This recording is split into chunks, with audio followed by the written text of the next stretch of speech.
From the moment Dale Earnhardt crossed the finish line for the final time, confusion and speculation began to spread. How could a legend fall from what appeared to be a routine impact? Why were so many details left unexplained, even as the world demanded answers? Now, at 66, the person who lived closest to the truth has finally broken her silence. Dale Earnhardt's wife is revealing what was kept private for years, about that day, the autopsy, and the emotional burden carried long after the cameras were gone. What she admits may confirm what fans have quietly suspected all along. Dale Earnhardt Sr. was born on April 29, 1951, in Kannapolis, North Carolina, a blue-collar mill town where racing wasn't a pastime, it was a calling. Engines, garages, and dirt tracks were part of everyday life, and from an early age, Dale was surrounded by them. His father, Ralph Earnhardt, was a respected driver in his own right, and while he passed down hard-earned knowledge, he also understood the danger of the sport all too well. That's why Ralph was cautious, almost resistant, when it came to his son following the same path. Dale didn't listen. Determination came naturally to him, and once racing took hold, nothing could pull him away. He left high school early and plunged into local short-track racing, grinding through small-town circuits where money was scarce and recognition even scarcer. These were not glamorous beginnings, but they forged his identity. On dusty tracks and cramped garages, Dale built a reputation as relentless, fearless, and unwilling to back down, traits that would define him for the rest of his career.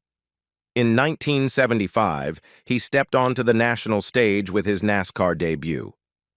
33rd is Dale Earnhardt of Kannapolis, North Carolina, making his first World 600 appearance, an announcer said, an introduction that gave no hint of what was to come. The early years were difficult.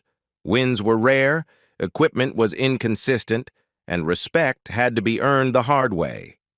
But Dale didn't fade. He learned.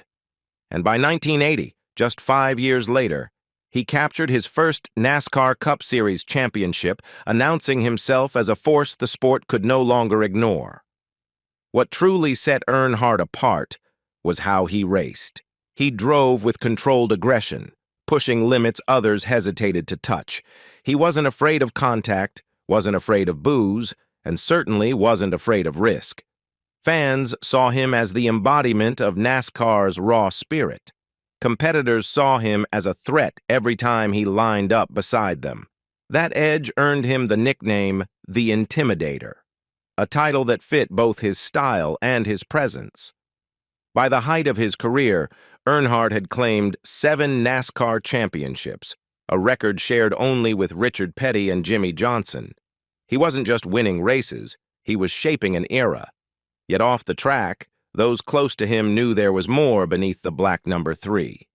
He understood the bond between driver and crowd, once saying, "Without fans, we are nothing." That belief fueled his intensity, pushing him to race not just for trophies, but for the people who packed the stands and lived every lap alongside him. Dale Earnhardt's family life was shaped by the same intensity that defined his racing career. Balancing the demands of being a husband and father with the relentless pressure of NASCAR was never simple. His marriage to Teresa Earnhardt became a central pillar of his personal world, offering stability amid the chaos of fame, travel, and constant competition. Yet the spotlight that followed Dale everywhere also brought strain. Long absences, public scrutiny, and expectations that few families could withstand without friction. When Dale Earnhardt Sr. was killed during the 2001 Daytona 500, it marked not only the end of a legendary career, but a turning point for everyone who bore his name. Fans mourned a champion, but Teresa was left to shoulder something far heavier, the responsibility of preserving his legacy. In the years that followed, she worked relentlessly to ensure that Dale's influence on the sport would endure, protecting the image and values attached to the Earnhardt name for future generations. As Teresa has gradually begun to speak more openly about their life together, a more nuanced portrait of Dale has emerged. Beyond the fearless competitor was a man deeply attached to his family, struggling, as many do, to reconcile professional obsession with personal responsibility. He wasn't only fighting for wins and championships, he was also trying to meet the expectations of fatherhood and marriage in a world that rarely slowed down. To the public, Dale Earnhardt symbolized speed, aggression, and dominance. But behind the scenes, Teresa was the quiet constant. She met Dale before he became a household name, and when they married in 1982, they embarked on a journey that brought both triumph and turbulence.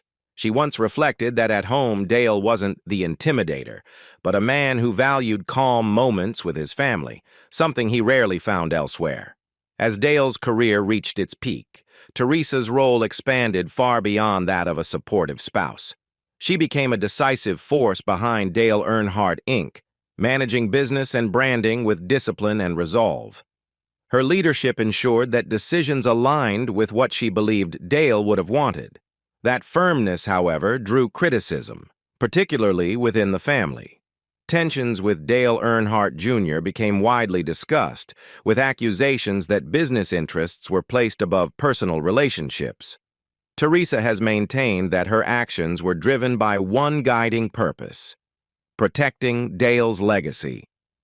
Reserved and often described as distant, she rarely explained herself publicly. Yet those close to her have said that beneath that guarded exterior was a woman carrying immense responsibility, grief, and devotion. One of the most enduring images of Teresa is a quiet one, sitting alone at Dale Earnhardt, Inc., looking at the number 3 car. In that silence lived everything she never needed to say: loss, resolve, and an enduring love for the man behind the legend. To fans, Dale Earnhardt Sr. always appeared unbreakable, a man built from steel and willpower. But according to Teresa Earnhardt, the reality behind closed doors was far more complex. She revealed that Dale wasn't only racing against competitors, he was constantly measuring himself against the standards he set in his own mind. After races, win or lose, he would often sit in silence for hours, carrying what felt like the weight of an entire legacy on his shoulders. Even more startling was Teresa's admission that Dale lived with a quiet fear. Not a fear of death itself, but of losing the one thing that defined him. He confided that without racing, he didn't know who he would be. Each accident involving friends and fellow drivers made that fear more real, yet it never slowed him down. Racing, Teresa said, was the only place where he truly felt alive, and walking away was never an option he could accept. That devotion came at a cost. Teresa spoke candidly about the time Dale lost with his family: missed birthdays, empty seats at dinners, evenings that never happened. He felt that absence deeply. When he was home, he tried to give everything he had, pouring love into the moments he could reclaim. He knew sacrifice was part of the deal, Teresa said, but that didn't mean it didn't hurt. Her most painful memory was their final conversation before the 2001 Daytona 500. Dale said something that unsettled her at the time. "If anything happens, I want you to take care of everything we've built." She brushed it off as exhaustion or pre-race nerves. In hindsight, those words became his goodbye. Teresa's reflections reveal a different Dale Earnhardt, still fierce and driven, but also emotionally burdened, aware of the risks, and carrying fears he rarely showed the world. Family conflicts. Dale Earnhardt Sr. was more than a racing legend. He was a deeply involved father. But after his sudden death in 2001, the family he left behind found itself pulled into a conflict few fans ever expected. A long simmering tension between his widow, Teresa Earnhardt, and his son, Dale Earnhardt Jr., gradually surfaced, becoming one of the most discussed family rifts in NASCAR history.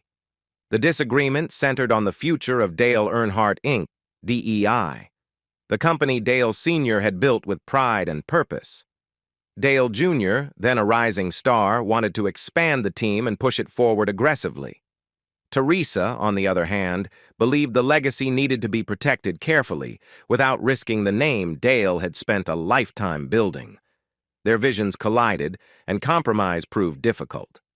The tension reached a breaking point in 2007, when Dale Jr. made the stunning decision to leave DEI and sign with Hendrick Motorsports.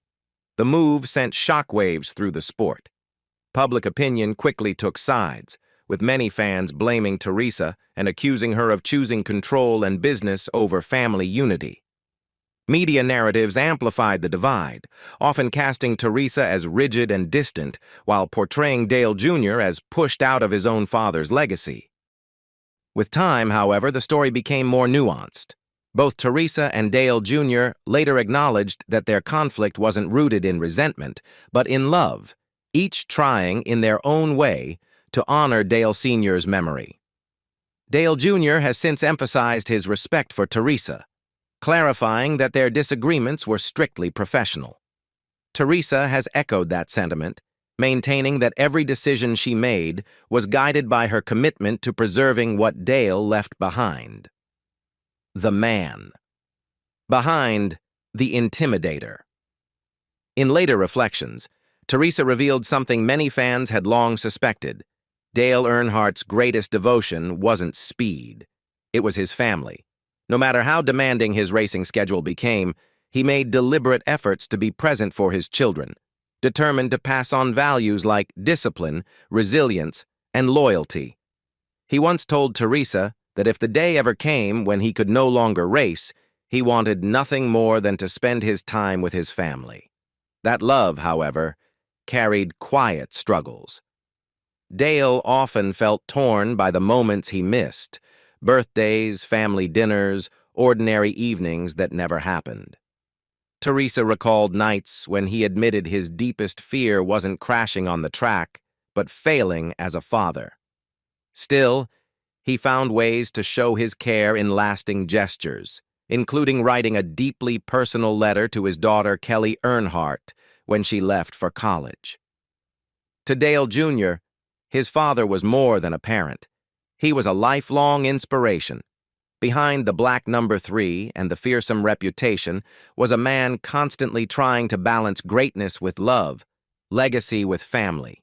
And in that struggle, Teresa believes, the real Dale Earnhardt is finally understood. Tragic details revealed in Dale Earnhardt Sr.'s autopsy.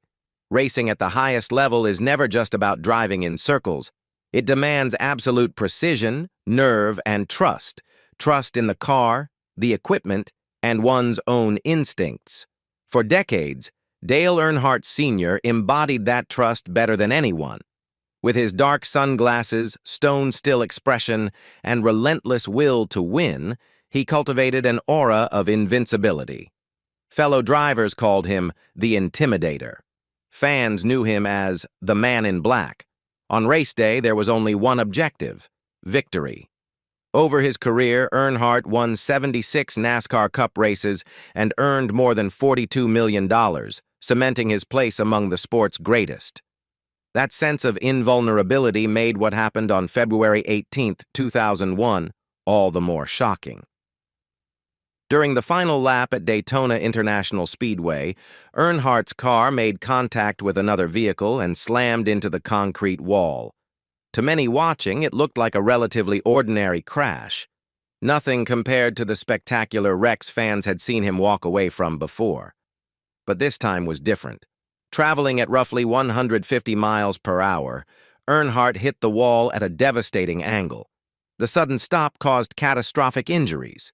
According to the autopsy, he suffered fatal blunt force trauma to the head, including a ring fracture at the base of the skull. Although he also sustained multiple injuries, fractured ribs, and a broken left ankle among them, death was instantaneous due to the head trauma. Fellow driver Ken Schroeder was the first to reach him and immediately realized there was nothing that could be done. In the days that followed, confusion and speculation swirled. Some believed Earnhardt may have adjusted his seatbelt before the race, while others suggested a belt failure contributed to the tragedy. Those claims were firmly disputed. Tommy Probst, who assisted in the rescue effort, later confirmed that the seatbelt was intact. The reality was far more sobering. At the time, existing safety equipment simply wasn't capable of preventing the type of injury Earnhardt suffered. The loss sent shockwaves through NASCAR and forced the sport to confront uncomfortable truths about driver safety. It was a heartbreaking day, one forever etched into the memories of those who witnessed it. Yet from that tragedy came lasting change. Earnhardt's death became the catalyst for major safety reforms, reshaping racing forever and ensuring that future drivers would be better protected than he ever was. A lasting legacy and a safer sport. The impact of Dale Earnhardt Sr. did not end with his final race. In many ways, it only grew stronger. After his death, NASCAR was forced to confront hard realities, leading to sweeping changes in safety standards, from improved head and neck restraints to redesigned cars and tracks. What was lost that day at Daytona became the catalyst for a safer era, one that has protected countless drivers since. Earnhardt's legacy is felt every time engines fire and cars push the limits of speed. His aggressive style, his refusal to back down, and his commitment to racing at the edge helped define what NASCAR is today. The risks he took were real, and the consequences were devastating, but they reshaped the sport in ways that continue to save lives. According to Teresa Earnhardt, Dale took the greatest pride not in trophies, but in people. He understood the bond between driver and fan, and he raced with the knowledge that millions were watching, believing, and dreaming alongside him.